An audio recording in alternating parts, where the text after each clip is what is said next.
Hey there, it's Daryl with another board gem this week. This week is my first request. I've gotten a request from somebody who probably looked at my collection, my shelves behind me, and went, hey, there's a game I'd love to see a video for. So I'm gonna get it now.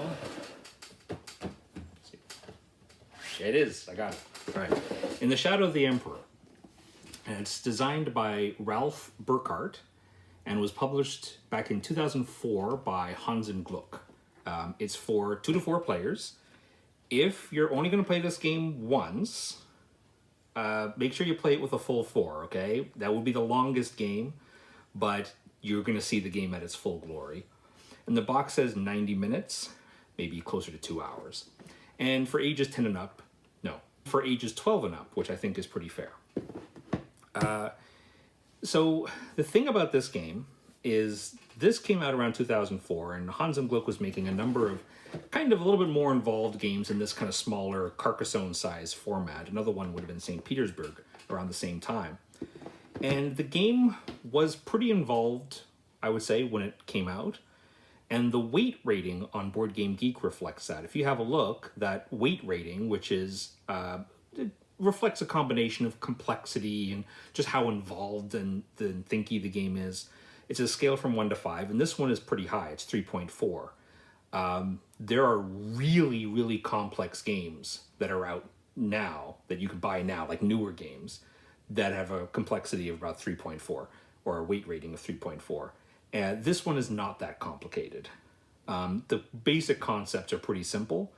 Having said that, unless it's taught properly, the game is going to be like, what the heck is going on? What am I even trying to do in this game? So I can understand first play, if it was taught rather poorly, that it might seem more complicated than it is. Don't let that weight rating fool you too much. Like I said, by today's standards, it's not that complicated. Now, the rules explanation, which I've recorded earlier and will be starting shortly, is a bit long. It's clocks in at just under 30 minutes. As a frequent rules explainer, I am aware that the longer a rules explanation is, the more complicated the game seems, because you're trying to remember more and more stuff. Don't let that worry you. If you are going to watch the how to play video and you're not learning the game, you just want to get a feel for how it plays, don't try to memorize everything. Just let it wash over you. The flow is actually pretty good once you get into it. I took a lot of time kind of just editing it. It is heavily edited video, just to make sure the rules explanation was good, because this is a game that if it's taught to you poorly, you will probably have a miserable time. But if certain things are phrased the right way and you understand why things are done, not just the what and the how, but the why, the game's not that complicated at all. So I'm going to show you the how to play part, and afterwards, if you're still around, I'll go over why I think it's a board gem. To set up the game, first set up the board on the table between the players. There's 3 denominations of victory points, which are these cards. No need to shuffle, they're all the same.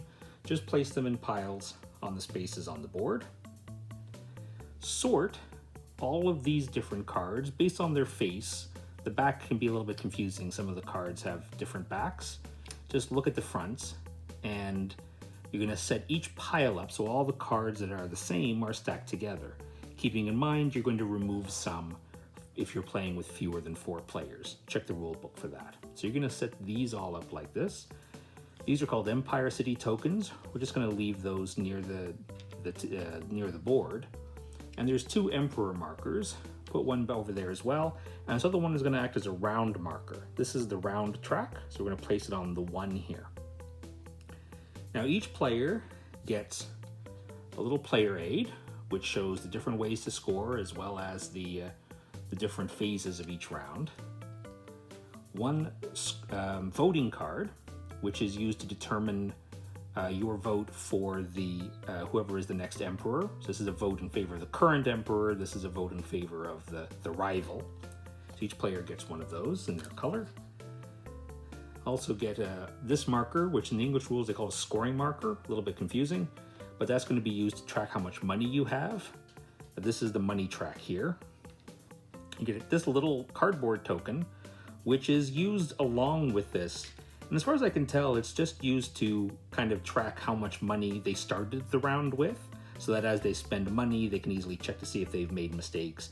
Each player gets 3 city tokens, these little wooden pieces here. These can be built on these spaces and will grant the player money every round, as well as power, influence in that electorate. These 7 areas are called electorates.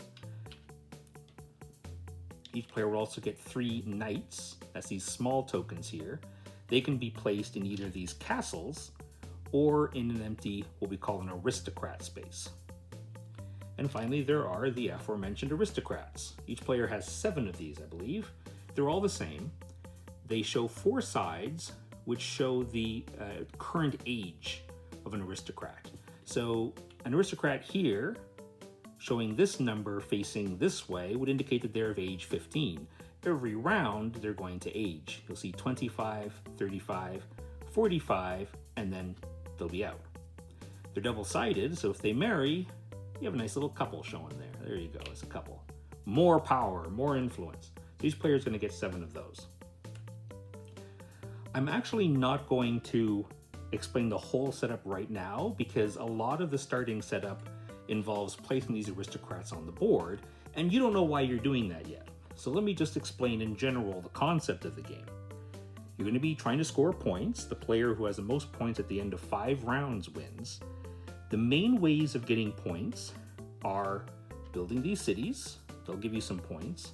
But I would say the main way would be to get your aristocrats promoted to become electors. Each of the 7 electorates, principalities, can have 1 elector. And every time you're able to move one of your aristocrats up into this space, you're going to get points. One of the aristocrats is going to be the emperor. Every round, the emperor, at the end of the round, the current emperor is going to score points as well. But whenever there's a rival for the throne, all the electors are going to have an opportunity to vote on whom they want to be the current emperor, either the one who's already on the throne or the new rival. And if you back the right horse, you score points. So I would say that's the main way of scoring points in the game. You want to elevate your aristocrats to become electors. You want to influence who becomes the emperor, and to back the right horse doesn't have to be your own aristocrat as the emperor, but of course if you do, you'll also get points that way. Okay, I fast forwarded through the setup just because it's easier to explain the game when you have some pieces on the board. Don't look for any particular strategies in here. It's not quite random, but it might as well be. I'm not claiming to be good at this game at all. But as part of setup, you're going to go through these steps here. Now, determine the start player first. That start player is the emperor. Now, they're going to do 2 things. First, they're going to take age 45 aristocrat that's single, and place it on the throne here. And as the emperor, they get to place the first empire city marker. That's this thing here. They put it on any empty city on the board, which will provide power in this electorate for whichever player is currently the emperor, which of course right now is blue, so this is helping blue right now. And then all the other players do that in clockwise order, except they're going to be placing on an elector space of their choice. So red placed here, and green and yellow, just like that. And then place a couple age 35 on any of these aristocrat spaces on the board, then a single aristocrat age 25, and then a couple aged 15. So by the end, each player will have 4 aristocrats somewhere on the board of various ages. Each player gets to place 1 knight, and again, knights can be placed either in a castle or in an aristocrat space. There is an advantage and disadvantage to doing both. And finally, coins. Each player will start with 7 monies, 7 thalers. There's a little artistic flourish to show the starting location. Now, this setup allows you to skip the first 3 phases of the first round. So actually in the first round, you're actually just going to start here phase 4, and that's where I'm going to start teaching. I'm going to explain the actions, I'm going to continue this, and then I'm going to loop around and explain phases 1 to 3. So we're actually going to start on phase 4 because that's where the game would start. And this is the action phase. Now starting with the Emperor, who's blue, and then going clockwise from there, everyone gets to do a single action. And they keep taking actions until they choose to pass, and then they're out for the phase. And there's 3 different actions you can do. You can buy one of these cards. When you buy the card, you take it, you place it face up in front of you. That's important for the next round. And if it shows, on the corner of the card, it shows the phase that action comes into play. So anything that's phase 4 is now. So if you were to buy this card, you will place it face up in front of you and you'll do the action immediately. You'll pay the money, you'll move your marker down 1 space, in this case for 1 coin. So you can buy one of these cards and do the action. If the pile is empty, if that card is gone or all the cards are gone, then you can't do that action. Or you can place or move a knight. That's a card as well, but you never pick up this card. You never take it away. Everybody always has access to this card. You pay 1 coin, and then you get to take one of your knights from the supply and place it on any empty aristocrat space or castle. Or if they're already all on the board, you can move one to a new location for 1 coin. The third action you can do is each of these electorates has a special power that is available to the player who has the elector in that electorate. And some of these come into play in later phases. So you see, this is phase 5. This is phase 6. But any of the ones that are phase 4, you can actually do right now. So what you would do is, I think by convention, I don't know if other people do this, but it makes sense to me to do it at least, is if you want to do this action, so instead of buying a card or adding a knight, instead you just move this marker over here to show that you've used this action, and you do that action that's shown on there. So I'll go over these actions. So this card here simply gives you 1 point. Costs 2 coins, you get a point. Pretty straightforward. This one allows you to move an aristocrat from 1 space on the board to another empty space. Now when you're moving aristocrats or placing new aristocrats, generally speaking they'll go on empty spaces, but you can actually choose an electorate that is full as long as there's at least 1 knight in one of these spaces. So if it looked like this and blue wanted to move one of his tokens to here, he would have to move it into the empty space. But if it was already occupied, instead, if he wanted to move it, he could kick a knight out. So in this case, he would kick out this knight, probably, and then green would get this knight back into his supply. He doesn't get to move it, he loses the knight, basically. That's the disadvantage of having a knight in an aristocrat space, because they could be kicked out. A knight in the castle is safe. But there is another advantage to having a knight in aristocrat space. That's this card here. For 2 coins, you can promote a knight into an aristocrat. So if blue were to pick this card, they pay 2 coins and take one of their knights that's on an aristocrat space, like this one here, and promote them into an aristocrat, single, aged 15. You can't promote a knight in a castle. So the advantage of having a knight in here is that you were able to promote them, but the disadvantage is they could be kicked out. A knight in the castle cannot be kicked out. They're safe, and they can continually provide power, but you'll never be able to promote them. This card allows you to build a city. Costs 4 coins. The player gets to take one of their 3 wooden cities and place it on any empty city space on the board. When they do that, a couple things happen. Immediately, they get 1 point for their first city, 1 point if it's their second city, and if they build their third and final city, that one gives them 2 points.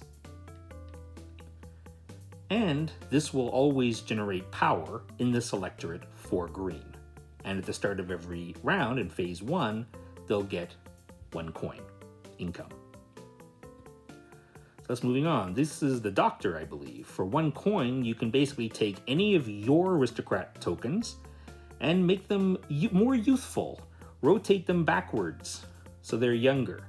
Or you can take an opponent's token, aristocrat token, and make them older. These ones come into play in phase 6. I'm going to explain them later.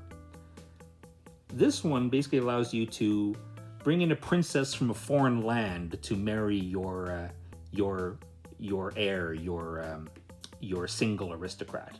So you pay 2 coins, and you can take any one of your single aristocrats and let them be married. So you get to flip them over, just like that.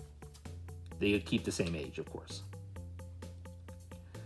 Now this one allows you to bring in new aristocrats.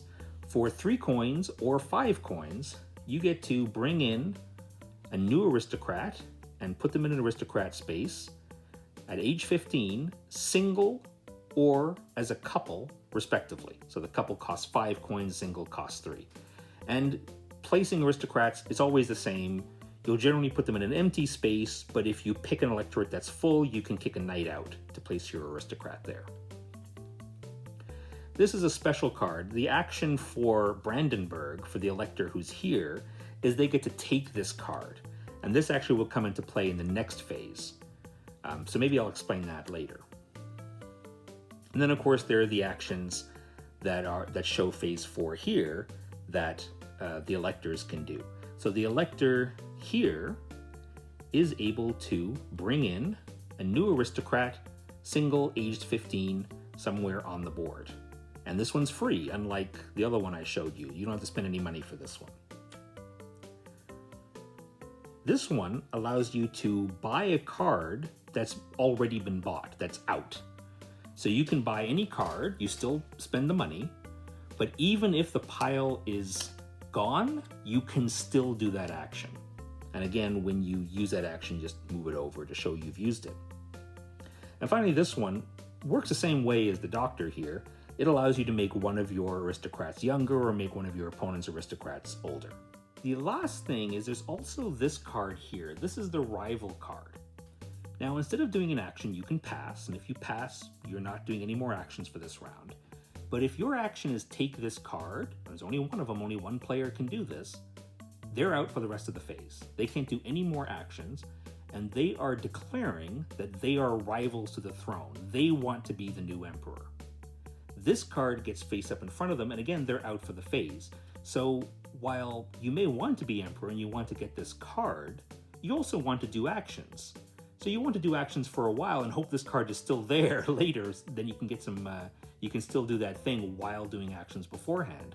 But while you're doing actions, maybe somebody else takes this first. So nice little timing aspect to it there. So after all the actions everyone's passed, then it's time to determine new electors. And we look at each one of these principalities, each electorate, and we total up the power in each electorate.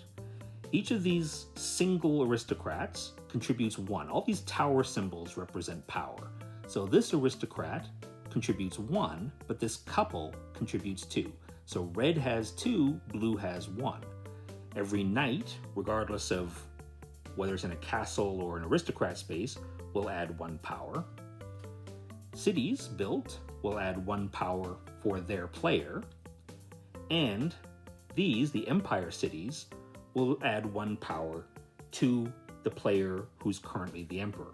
The player who took this card, the Brandenburg card, that would be, the only player who's allowed to do that is the Elector of Brandenburg, gets to place a temporary aristocrat in any electorate they want, of a single, age 45, and they just put it, let's say they pick this one, they just put it to the side there. And all that does is add an extra little bit of power, 1 power, to their side of this electorate. So now red's generating 3 power instead of 2. That's what this card does. Otherwise, this token doesn't do anything. The rules actually, the English rules say that this could become an elector or become an emperor. The FAQ says that's actually not. It's just a temporary thing to add 1 power to an electorate. That's what this one does. So after you're totaling up all the power, then you determine who is the elector. The player with the most power gets to elevate one of their aristocrats into the elector space. And if there's already an elector in there, they get kicked out. These are the secular electorates. any baron, single or a couple, can be elevated into these spaces. But these electorates, the elector is always a Roman Catholic bishop or cardinal, one of the two. So as a result, they're not allowed to marry. So you can only have singles elevated to an elector. So in this example, if you look at here, red has 2 power, 1 for this, and the elector counts as well, that's 2. And yellow has 3, 1, 2, 3. So yellow wins, however, yellow doesn't have any person to promote into that space. So in this case, actually, this elector will get kicked out, but there's no new elector coming in, and that will just be empty for the next round. In the case of a tie, the emperor gets to choose who wins the tie. So if an elector gets kicked out, basically they're replaced and you switch the tokens. So let's say in this example, red actually had 4 power. So we'll just put in an extra couple in here. So green currently has 1, 2, 3, 4, and yellow has 1, 2, 3. So green is the new elector. Green could take any one of their electors, any one of their aristocrats, and kick out the current one. And this one you just switch them. This one goes back into the empty space. Now, whenever a new elector comes in, that player gets 2 points immediately. And if the elector does not change, if it looks like this, yellow still has the most power, so yellow stays there. Yellow doesn't get any additional points. You only get points for the electors when they're first coming in. And there's no real advantage for them victory point wise from staying as electors, other than of course you can still influence the elections in that. And now it's phase 6, emperor election. This actually doesn't happen unless somebody picked this card and declared their desire to be emperor. If nobody picked this card, everybody's happy with the emperor, so this step is just skipped. There's no rivalry, no competition. But if somebody picked this card, then there's an election, and all the players who have electors get votes to determine who is the new emperor. Either the current emperor gets to stay the emperor for one more round, or the new player comes in. Now, by default, each elector grants its owner, the player whose color is the elector, the player who has that elector, grants that player 1 vote. But there's a few other things that could happen. For one thing, the person who is the player who's the elector in the Kingdom of Bohemia gets an extra vote. So you see they have 2 votes for Bohemia instead of just 1, which is the normal in the case of all the other electorates. But in addition, other things can happen depending on whether these cards were chosen in phase 4, the action phase. If somebody bought this card, then at this phase, they get to choose one of the secular electorates. So you'll see on this card, it shows this square here, which shows single or a couple. These secular ones are single or couples. That's referring to the secular ones. You'll see the religious ones they have to be single. So this only applies to one of these 4. The player who bought this for 1 coin chooses one of these 4 and says, your vote doesn't count. You can put the card on it to show your vote doesn't count, but just remember to take it back because you need to have this card in front of you for the next round. And this one simply gives its owner 1 extra vote. And finally, this one. The player who bought this card for 2 coins picks one of the 3 religious electorates. You'll see it has this symbol here, the Pope hat. And not only do they get 1 vote for their elector, every other aristocrat and knight in this electorate also grants a vote. So if a player has a lot of power in a particular electorate, it can be very powerful. So anyway, each player will have a certain number of votes. And then each player who has at least 1 vote, now it's time to vote. Everybody's going to take their card, which has 2 sides, current emperor, yay, current emperor, nay, or new rival, yay. And they're either going to kind of put it face down like this, or, well, not face down, but covered with their hand, and then reveal. Or if you want, everybody can go like that. And all the players' votes get put toward that. The player who is the emperor must vote for themselves, and the rival must vote for themselves. And the other players in the game can choose which one to vote for. And so you total up the votes. In order for the rival to win, they must get more votes than the current emperor. If it's a tie, or of course if the current emperor has more votes, then they lose. They don't have a chance to become emperor. So if they get more votes, then the current emperor gets kicked out, and this will actually be returned to an empty aristocrat space, or again, you can kick out a knight if an electorate is full. And the player, the new emperor, gets to elevate one of their aristocrats, not an elector. The electors are not eligible. They can't vote for themselves, basically. But they're going to vote for their team, and they're going to elevate one of their other aristocrats into that space. If they don't have another aristocrat that's already on the board to bring up, they will just bring in another aristocrat, single age 45, and just put in that space. So it'll last for one round at least.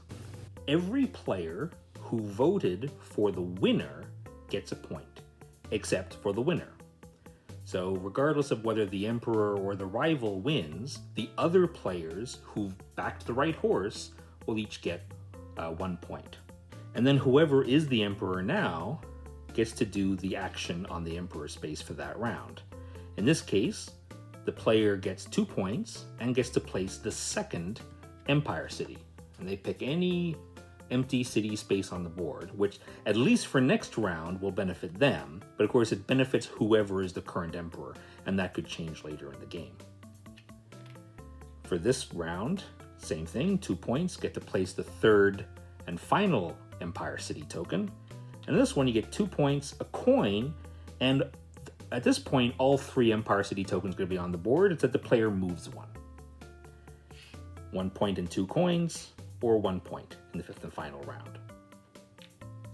After they do the action, then they move the marker, and it's another round. And we start with phase 1, which is income. What do you get income for? Well, the player who has the elector in this duchy will get 2 coins. You'll get coins, 1 coin for every city that you've built. So you see it shows the coin showing there. And empire cities, again, they cover the coins. That doesn't grant any coins. Any player who has other players' cities in their electorate will also get a coin. So while this is giving a coin for green, yellow's also getting a coin. And just every player gets 6 regardless. So 6 plus what I described. And you can't go past 12. 12 is the most. If you get more than 12, you just stay at 12. So spend your money as you get it. And then is aging. All the aristocrats will age. So all the aristocrats who are aged 45 are going to come off the board. They're aged out of the role. And then every other token is going to be rotated 90 degrees to make it older. But new aristocrats can come in. This is the Descendants. The Descendants phase. This is phase 3. Players are going to have these blue and pink cards in front of them, and they're going to total up the numbers of each. If a player has more blue cards than pink, they have a boy. And a boy is represented by an aristocrat token of age 15, single, and that player, this is done clockwise order from the emperor, gets to place it on any valid aristocrat space. But if they have more pink than blue, or if it's a tie, instead they have a girl. A player who has a daughter can send them to the convent, at which point they would just get 1 coin, or they can offer her hand in marriage to a single baron on the board of another player. She can't marry into her own family.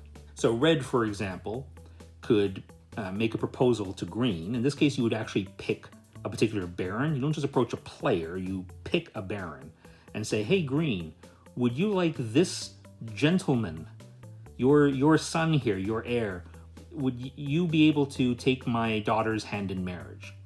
And they can say yes or no. If they say no, you're not allowed to offer it to another player. Instead, you have to ship off that daughter to the convent. You only have 1 chance to offer her hand in marriage.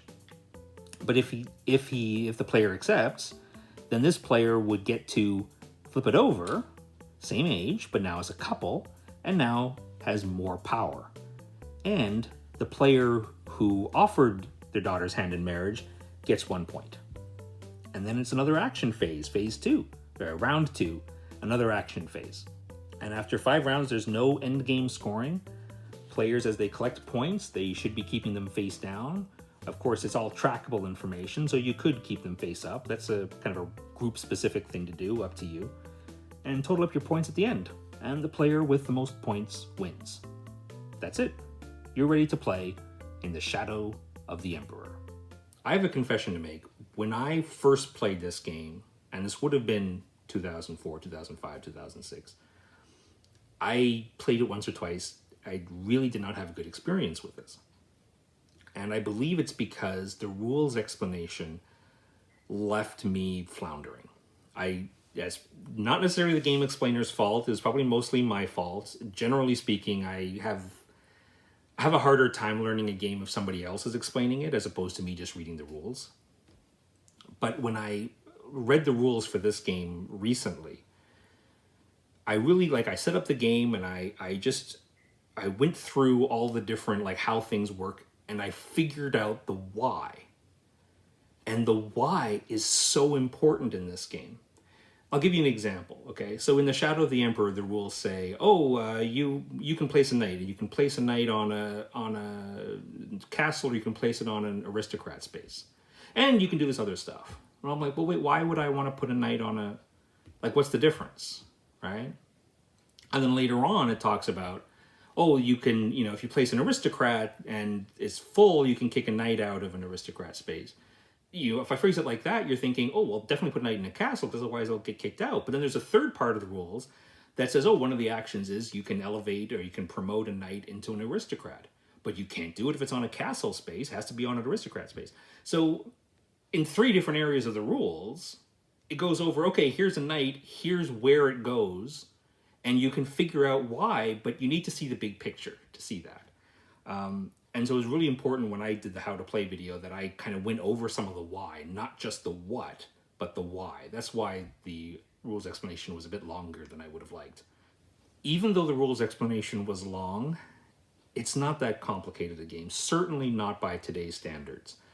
People who are newer to the hobby and they want to go back to this classic, they're not going to think it's that complicated, I don't think. If they're used to more modern games, this one is not that complicated, but it is long.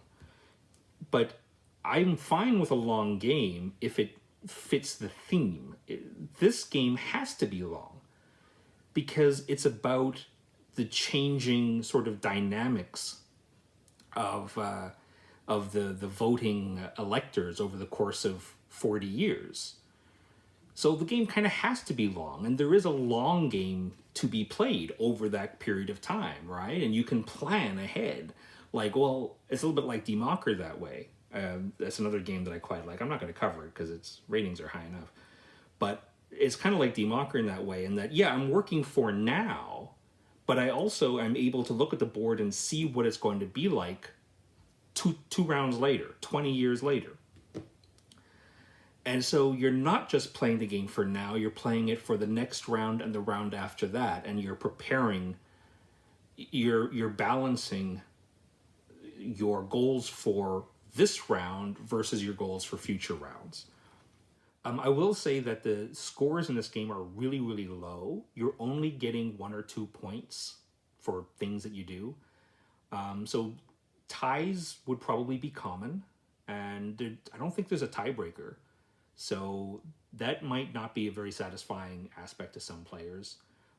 It does make every decision really important, but still, I guess I would have liked to have seen a more dynamic kind of scoring. Like, okay, I can score 1 point here, 1 point there, but I'm working on the big thing, the big strategy. And if I do this, then in 2 rounds, it's going to be paying off, and I'm going to be scoring 8, 9 points. This game doesn't really have that. You are just getting points here and there, and you are playing the long game, but it's the long game to get 1 more point here or there. So it's a bit of a slow process, and you don't get those kind of highs and lows that you would prefer, I would prefer in a game like this. When you understand the theme, or you know why one would do it because of the theme, it can make the game rules easier to internalize. The best games, in my opinion, even complicated games, are games that have they really tied very, very well with the theme and setting, such that if you don't think too much about, like, if the mechanisms aren't too complicated otherwise, right? And you just you're working with the theme and the setting, you go, well, if it was real, I would do this. So in the game, I'm going to do this. And it matches. It's almost a 1-for-1. And those games, the rules can just melt away, right? You don't have to memorize all the little, oh, I have to remember I can do this, but I can't do that. In this game has that, but it all fits. It all fits with the theme. There's reasons for doing the way the way you do it, and there are exceptions, but they're real world exceptions. This is based on a real theme. It's not a sexy theme. It's the Holy Roman Empire in the Middle Ages, which I think is a really interesting theme. And I ended up going on Wikipedia and reading about the idea. I recommend you do so too if you're interested in the theme. The idea of Prince Electors. So go to Wikipedia and search for Prince-Elector. And it talks about the different electors voting for the Holy Roman Emperor. And this game models that really well. It has the 7 kind of electorates, and it has the 3, archdioceses. And so it mimics that actually really, really well. I do know that if the game came out now, if they decided to make a new version of it, it would probably be in space or have anthropomorphic animals or both. And it would lose something. I know a lot of people might think the board is a little drab. It's kind of that, off-white, eggshell kind of yellow. It's clear. That's all I can say. The information that you need kind of stands out really, really well, which is important because, again, you're not just thinking about now, you're thinking about next round and the round after, and you need to be able to see the state very well. So I would kind of prefer a plain board as opposed to a really kind of fancy artwork. So I like the theme. The theme does lend itself to a little more, I guess I would expect a little more intrigue, a little bit more backstabbing. You would think that would happen, that probably would have happened back then, and that's not reflected in this game. There's no negotiation in the game at all. So I guess I would have liked to see a little bit more of that, but it would have made the game even longer. So maybe it's best it didn't have that. One interesting thing is this game has no luck. Everything is controlled by the players. There is no luck in the game at all. Even the thing that probably would have been the luckiest part in real life, which is, oh, do you have a boy or a girl, is deterministic in this game. Based on the cards you draw, you're going to know whether you're getting a boy or a girl. So it's no luck. And the fact that you can have, to me, if you can make a game design which is not that complicated, it is involved, but it's not super hard to learn, and there's no luck, but everything is controlled by the players, that's fascinating. It's an amazing game system. And it's unique. There's no other game quite like it, where it has the aging of the aristocrats. That's a unique aspect to the game, and I really like that too. It does make the game stand out from others, in that there's no other game quite like it. Now, because there's no randomness, it does mean it's extremely thinky. If you're playing with people who suffer from analysis paralysis, and I do, you might want to keep those people away from this game, because you do have a lot of options. It's not just the actions you do, but if you're moving or adding new aristocrats, where are they going to go, right? And you can be overwhelmed with the possibilities. But if people can keep the game moving a bit, I think it's a fascinating game. Because of that, and because it's unique, and because it hasn't been fired by a more modern game, In the Shadow of the Emperor is still a board gem.